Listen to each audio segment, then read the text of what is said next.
Casleco a demostrar tu apoyo por nuestra selección. ¡Vuelve la pasión!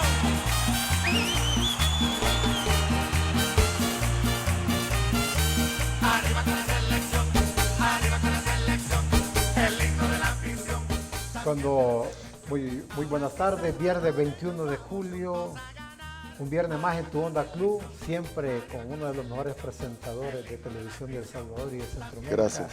El licenciado Sergio Méndez. Buenas tardes, Sergio. Muy buenas tardes, don Víctor, un placer saludarlo y Muchísimas qué privilegio gracias. el poder estar acá con usted, gracias. Cuando escucho esa canción, El pájaro picó, la emoción que recibe la 12, como se le llama, ¿verdad? En cualquier parte del estadio, sí. En Los Ángeles, en cualquier parte del mundo, en un salvadoreño y va de azul, pero los jugadores, nada.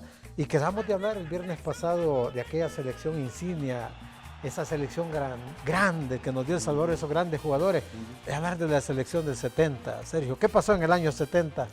Uy, pasaron muchísimas cosas, don Víctor. Al escuchar El pájaro picón, picón, como usted lo decía, le asalta la nostalgia. He tenido el gusto de estar en otros países como en Estados Unidos narrando partidos de la selección, pero escuchar el himno nacional... Bueno, ayer estuviste en Los Ángeles, sí, ¿no viste a alguien de azul?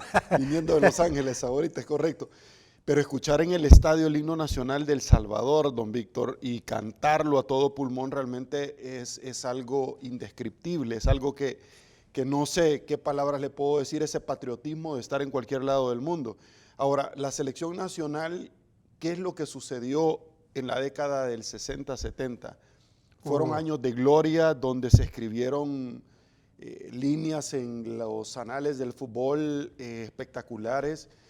Los Juegos Olímpicos de México previo al Mundial y por supuesto el Mundial de México 70. Fueron emblemáticos, don Víctor, por cuanto estamos hablando que la selección nacional, el representativo ha tenido la mejor oportunidad de exponer precisamente en una vitrina, en un andamiaje mundial. Pero ¿por qué esa selección del año 70 dio grandes emociones, orgullo salvadoreño y no estas selecciones? Por la camada de jugadores que existían. Si nosotros hablamos que en aquel entonces habían directivos más comprometidos, sí, estamos bien, pero el tema de don Víctor es que habían también muchísimos problemas. ¿Qué le puedo yo decir del Salvador? Que El Salvador en la época del general Hernández Martínez, no había una deuda externa. ¿Qué le puedo yo decir del Salvador?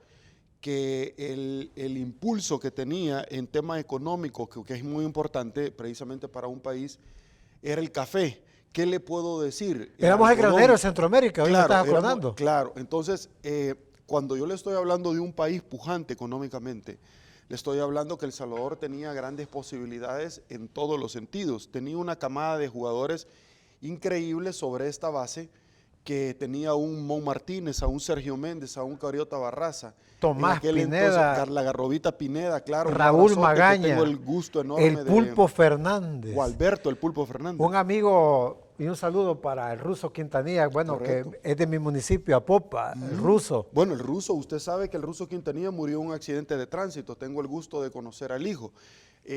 ¿Quiénes estaban en aquel entonces? Ninón Osorio. Ninón Osorio. Estábamos hablando de... Roberto Rivas. La Burra Rivas, correcto. Sí. Estábamos hablando Salvador de... Mariona, Chamba. Sí, Santiago Méndez. Correcto, había una cantidad de jugadores impresionantes. Saturnino Osorio, si no me equivoco, ese nombre, ¿verdad? Que el problema era a quién ponías.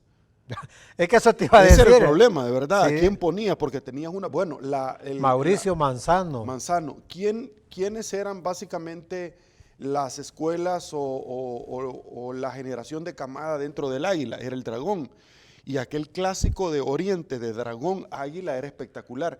¿Qué tenían esos grandes jugadores? Tenían todo, don Víctor. Tenían todo. Todo. Y sin escuelas. Y sin escuelas propiamente como las que nosotros eran conocemos. Jugadores ya superdotados que le ponían o le ponían amor a la camisa. Yo creo que eran jugadores comprometidos y el que un jugador de fútbol ingresara a cualquier lado era un verdadero suceso. El jugador de fútbol no era en aquel entonces visto como una persona que no se había dedicado a nada más, sino que era una persona que ponía en alto el nombre del país. Bueno, ¿qué equipos vinieron? En la década del 62, el Barcelona de España contra el Club Deportivo FAS. o tuvieron un encuentro deportivo con todas sus estrellas, incluyendo a Puskás, dentro del estadio ahora Mágico González. ¿Quiénes vinieron? Vino el Botafogo, sí, con Garrincha. Garrincha. Aquí vino el Bon Suceso, el Borussia de Mönchengladbach, el Borussia Dortmund, vino Estudiantes de La Plata con el papá de la Bruja Verón, vino el Colonia con la migajita Libarski. Ustedes recordarán a ese gran jugador, diminuto gran jugador, el pequeñito, ¿verdad? alemán. Ustedes recordarán que también vinieron acá, por ejemplo, Argentino Junior, el Paris Saint-Germain, posteriormente, que quiso hacerse de los servicios de Jorge el Mágico González, pero esos eran los grandes equipos que venían anteriormente acá. ¿Qué jugadores vinieron dentro de esa camada? Brasil acababa de ganar el campeonato mundial en México 70, Brasil campeón del mundo, y el Águila contrató al mejor líbero del mundo brasileño, campeón del mundo, Sósimo. Lo contrató, don Víctor. Sósimo del Águila, ¿verdad? Sósimo, el Águila, campeón del mundo con Brasil, México 70, y lo contrata el Águila. Aquí tuvimos nosotros. ¿Te acuerdas en esa época quiénes eran los directivos del Águila? Estaban, entre otros, los señores Mason y el señor Alfredo Cristiani. En esa época. Sí, en aquel entonces. Sí. Así como en el FAS los señores Monederos. Los Monederos, igual que en el Baigón Adeglo, Palomo Sol. Claro, correcto, que venía del Han Jusco. Sí. Ustedes recordarán. Ahora, lo interesante de esa ellos no eran políticos. No eran políticos. Le apostaban al deporte. Claro, es que, o sea, es que eso quiero que lleguemos. Es que lo hemos dicho un montón de veces, don Víctor. Le describí que era un político en la edición pasada. Correcto. Claro, usted tiene un proyecto, meta un político y se paseó en todo, brother. O sea, porque el político va viendo a dónde va a saltar, qué es lo que va a rascar. Ya confirmo en esta época, Sergio Torres eran políticos, don Sergio. Fíjate que yo creo porque que ese equipo dio grande. Yo creo que don Sergio Torres le devino posteriormente la oportunidad, porque don Sergio Torres fue una persona que se volció por el Firpo. Eso te iba a decir. En momentos de declive del baloncesto. Fue de los últimos salvadoreño. Empresarios que apostaban al fútbol salvadoreño. Yo creo que sí, han habido bastantes empresarios, pero yo creo que don Sergio Torres... Pero después el FAS le llegó otro, ya un político, un empresario, Mati Gil. Sí, en el FAS, pero por ejemplo en el cuadro ultralempino, que es Luis Ángel Firpo, el cuadro manudo, don Sergio Torres básicamente lo transformó. Tú sabes que con 2 goles de Sergio Méndez fue que el Firpo subió a primera división. Gran jugador. Y nunca jugó en el Firpo propiamente dicho, aunque era de ahí de Santa Elena, sí, claro. Los famosos tabudos. Los Torres se hicieron cargo de Firpo y básicamente lo que cambiaba era que el Firpo se cambiaba de camiseta con la selección nacional. Era la selección, que habían otros jugadores que de pronto podían llegar. Tú recordás cuando el Firpo, por ejemplo, jugó contra el Fiorentina allá en Los Ángeles, sí, y que le ganó. El Firpo, por ejemplo, grandes jugadores, Nidelson Silva de Melo, Fernando de Moura, Fernando Lazo, Toñiño Teodoro dos Santos, tenían a Kiko Enríquez, a Marlon Mengíbar, al diminuto José Mauricio Cienfuegos, antes Díaz de Arce, saltar Raúl Ignacio el Toto Díaz Arce, que venía del Dragón, del que estábamos hablando nosotros, antes de irse a la Major League Soccer, DC United, y Mauricio Cienfuegos antes de irse a Los Ángeles Galaxy, a jugar con grandes constelaciones de estrellas, incluyendo luego se topa con David Beckham más adelante, ya como directivo. Ahora, estos jugadores se fueron a la Major League Soccer porque eran buenos, sí, pero no todos los que se han ido han sido por atributos propios, sino que por el mercado hispano y básicamente de habla hispana, y básicamente por el mercado salvadoreño, que es un fiel consumidor de este deporte rey. Ahora, retrocedamos un poquito, siempre en la década del 60. ¿Qué grandes jugadores vinieron aquí? Aquí vino un jugadorazo que se llamaba Cascarita Tapia, el primero que hizo la culebrita macheteada antes que Jorge González. Aquí vino un jugador que se llamaba Raúl el Avión Casadei, sí, un argentino espectacular. Albert Fay. Albert Fay del Peñarol, de Uruguay, que se nacionalizó salvadoreño y que fue portero de la selección nacional. Vaya a comer carne al charrúa, por cierto, que él es el propietario. Muy buena carne. Un abrazo para Albert Fay. Luego tenés a grandes jugadores, por ejemplo, como Sósimo, Jorge Tupinambá dos Santos, el brasileño, Ademir Barbosa, Azúcar. Aquí vino otro jugador. Don Hernán Carrasco. Hernán Carrasco, claro, como director técnico. Sí, pero don Hernán que trajo a Benito Raúl Toro Benito Basáez, el de la Alianza, y luego para el Firpo, Toro, el chileno. Trajo a otro chileno también como Sepúlveda, espectacular. Y jugadorazos que en aquel entonces, como los que yo te estoy mencionando, realmente vinieron También a otro engrosar. técnico muy bueno, don Helio Rodríguez. Ah, como no, el tanque, El Helio, tanque, correcto, Helio, sí, sí, muy bueno, muy bueno. que murió de un paro al Paro corazón, cardíaco, sí, don Helio. para que tú veas que Dejaron pues, escuela, huellas en este país. claro, le retribuyeron al fútbol de tanto lo que les había dado. Yo tuve el gusto de entrevistar a Helio Rodríguez, que era karateca, por cierto. Sí, sí. Era karateca, don Helio, para Don que tú Helio. veas que, wow, que era una verdadera figura de nuestro país. Aquí han venido grandes jugadores, Víctor, en Chochera los últimos Castillo, tiempos. ya, Ay, Chochera. el peruano. Yo recuerdo que jugaba yo en la Paneca Pepsi, en el estadio Mágico González. Y el Atlético Y Marte te voy a hacer llegaba- una pregunta después, porque ya no seguiste jugando. Y el No Atlético seguiste las Madrid- huellas de tu papá. de mi padre. Y el Atlético Marte entrenaba ahí, el cuadro bombardero. Entrenaba en el estadio y yo me le quedé. Otro jugadorazo, no, te voy a interrumpir, Esnal, antes que se me olvide. Raúl Esnal, Que correcto. aquí murió en El Salvador, por Sí, cierto. correcto, que era uruguayo Sí. y jugó en el Fuerte San San Francisco. Después vino a Occidente. a Con el jugar. uruguayo, el técnico ahora, que Hulk le decíamos, Rubén Alonso. Rubén Alonso. Bueno, lo que te quiero comentar es que en aquel entonces yo veía el Atlético Marte y habían jugadorazos espectaculares de la El talla- tractor Machado. El tractor no, pero en ese momento había en el Atlético Marte la Chochera Castillo, el peruano, como que era caballito peruano, Sí. con mucho respeto lo digo, sin ser peyorativo, era espectacular la Chochera, luego recaló en el Águila. Y había otro jugadorazo, wow, brasileño, mis respetos, que yo siempre lo quise ver en la selección nacional y que estuvo en el Águila con el señor Ernesto Mason y que luego, primero en el Marte y luego en el Águila, y luego se fue para el Cartaginense de Costa Rica. Se llamaba Rodinei Martins. Sí. ¡Wow! ¡Qué bárbaro es el tipo! Abdul Conté. Abdul Thompson Conté de Conté Sierra vino Leona, también. más Uh. adelante, claro. Pero ¿qué es lo que se tenía? No sé si tenemos las imágenes acá, Víctor, que tú me dijiste de la selección del 70. Vamos a pedir la producción. que nos Jugando ha- precisamente contra Rusia. Ya lo vamos a ver en con aquel el evento. equipo de aquel gran arquero ruso, Irán Yashin, la araña el negra. Araña Negra. Ahí los tenés, mira. Cuando era la Unión Soviética, Sí. la Unión Socialista Soviética, no la Mancomunidad de Estados Independientes como lo conocemos ahora. Cuando era la potencia deportiva, los rusos, ¿verdad? Porque hablar de la Araña Negra, estamos hablando del mejor arquero del mundo en su época. No, estamos hablando de otro nivel, o sea, estamos hablando de porteros como Genaro, perdón, era. Genaro No, Cermeño. no, yo creo que el técnico de esa época se quebraba la cabeza quién iba a poner, porque todos eran dignos de representar Sí. al azul y blanco de El Salvador. No, ya vas a ver el toque de primera instancia como ejemplos. Te podría decir yo, Víctor, ¿quiénes son los dos equipos, pero así al centavo hoy por hoy en nuestro país, que sacan el pecho por la selección nacional, por el balompié salvadoreño y que se han llevado sendos títulos dentro y fuera del país? Uno de ellos es el cuadro paquidermo, la Alianza, sin lugar a dudas, y que juegue espectacularmente.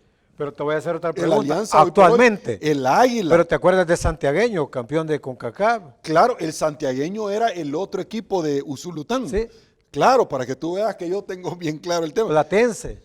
La universidad, la universidad, claro. Cuando estaban las dos universidades. Bueno, yo todavía tuve la oportunidad de ver a jugadores como Percival Pigot, que militaron en varios equipos como el Firpo, pero anteriormente Cojutepeque. en el cuadro choricero del Cojutepeque, Percival, claro. gran jugadorazo. Percival Pigot, cuadro, claro, Sí. jugador panameño que también fue tomado en cuenta con la selección canalera. Pero en la actualidad, Víctor, es el Alianza. Mira la estructura, la formación, las escuelas que tiene. Yo estuve en el Alianza, en las escuelas de fútbol. Yo estuve en la Paneca Pepsi. Yo vi en aquel entonces que habían grandes jugadores que no vieron la luz, Víctor, porque unos se perdieron, otros no lo tomaron en cuenta, o otros simple y sencillamente tenían claro que tenían que seguir estudiando su carrera, como me pasó a mí. Para ir cerrando esta entrevista esta tarde, ¿por qué ya no seguiste en el fútbol salvadoreño? Narrando. No, jugaste. Sí. Es que esa es la pregunta. Sí, mira, básicamente la respuesta es una, Víctor. Yo tenía que trabajar y estudiar para salir adelante. Y cuando yo estoy en la universidad, prácticamente el tiempo ya es muy limitado. Y entonces hay que decidir, ¿no?, entre la pasión. Y en nuestro fútbol salvadoreño alicaído, una lesión en un momento se acaba, te puede acabar de por vida. Uno tiene que tener los sentimientos educados. A mí me encantaba cuando de pronto se acercaban entrenadores y le decían a don Carlos, que era mi entrenador y que en paz descanse y que lo quiero muchísimo, en la Panega Pepsi, el Cayito Mejía, el Peche también, un abrazo muy, muy fuerte, que me enseñaron lo poco o nada que yo puedo saber del fútbol, y que eso no me sirvió solamente para jugar, sino que para narrar partidos. ¿Jugabas para ser como tu padre o mejor que tu padre? Fíjate que no, a la par de esos viejos es imposible que yo me pueda poner. Eran espectaculares. Pero lo que te quiero comentar es que era grato. Pero Castro Borja me contaba un día que me lo encontré que tú hubieras sido mejor que tu padre, si hubieras sido en el fútbol. Yo le mando un abrazote al Papo Castro Borja, que jugamos juntos. Sí, por eso le pregunté. Tiene un corazón. Mira, y Sergio, no, hubiera sido mejor que el papá, me dijo, no sé por qué se retiró. Y mira, y bueno, y Castro Borja fue jugador del Atlético Marte. Sí. Lo he entrevistado, aquel gol que le metió al México acá en las eliminatorias y que, wow, fue espectacular. Yo estuve en el estadio, estaba muy chiquito. Cuando México vino aquí, no sé qué vino a hacer. Uy, no, pero es que México traía una Cuando constelación. el Mágico González los hizo. Y Cienfuegos también, el Papo Castro Borja, el Papo. Ignacio el Toto Díaz Arce, Rendero Giraeta. Esa selección todavía le daba. Uy, sí, nos ilusionó. A mí me ilusionó tremendamente. Era para Estados Unidos 94. Pero lo que te quiero decir es que México traía al Beto García Aspe. Traía en aquel entonces a Hugo Sánchez. 5 veces Solo a dar vuelta vino Pichiche. al portero de nosotros, solo le andaba. No, buenísimo, sí, al Superman García. Traía, por ejemplo, a... El 7 veces Pichichi. Sí, el Hugo Sánchez. Se vio mal aquí. Fue México. buenísimo. Pero lo que te quiero comentar con el Papo Castro Borja, que tenemos un equipo de fútbol que hacemos partidos para recaudar fondos de personas que tienen enfermedades terminales, exjugadores como el Superman García, entre otros que hemos hecho, Henry Arana, ex compañero de Canal 33, periodista que murió. Hemos hecho una gran cantidad de partidos de fútbol y yo le agradezco al Papo Castro Borja porque me toma en cuenta, ¿verdad?, para esta labor tan linda y poderles ayudar. Y agradezco las palabras inmerecidas del Papo Castro Borja en torno a que yo hubiera podido ser mejor que tu padre, me lo decía él. Tenía todos los dotes como deportista. No, yo creo que es por cariño el Papo que lo dice, lo dice, pero... Jugaron a la par. Esos jugadorazos de la selección del 60 y 70 que he tenido el gusto de estar con ellos y recibir premios y todo, eran espectaculares, Víctor. Uno no le llega ni a la sombra. Eran espectaculares. Mis estudios en determinado momento y enfocarme fueron los que me dieron la posibilidad de salir adelante y por supuesto de seguir ahorita sacando mi segunda maestría, luego de 14 posgrados, de estudiar otro segundo idioma. Toda esta formación como abogado y en el tema de los periodistas es básicamente lo que te va haciendo a un lado que ya jugues cuando hay tiempo y no cuando profesionalmente. Sergio, quiero darte las gracias a ti. Un viernes más. El otro viernes vamos a tocar otro tema siempre del deporte, 82, de la selección, selección del 82, porque son temas buenísimo, que no hay que perder. Muchísimas gracias, amigo televidente, que nos ven en nuestro sitio web, en tu Onda Club también, y para toda la zona norte del país y el mundo entero. Muchísimas gracias y los esperamos el próximo viernes, pero si Diosito lindo, nuestro Padre Celestial lo permite. Bendiciones, Sergio. Bendiciones. Muchísimas gracias. Gracias.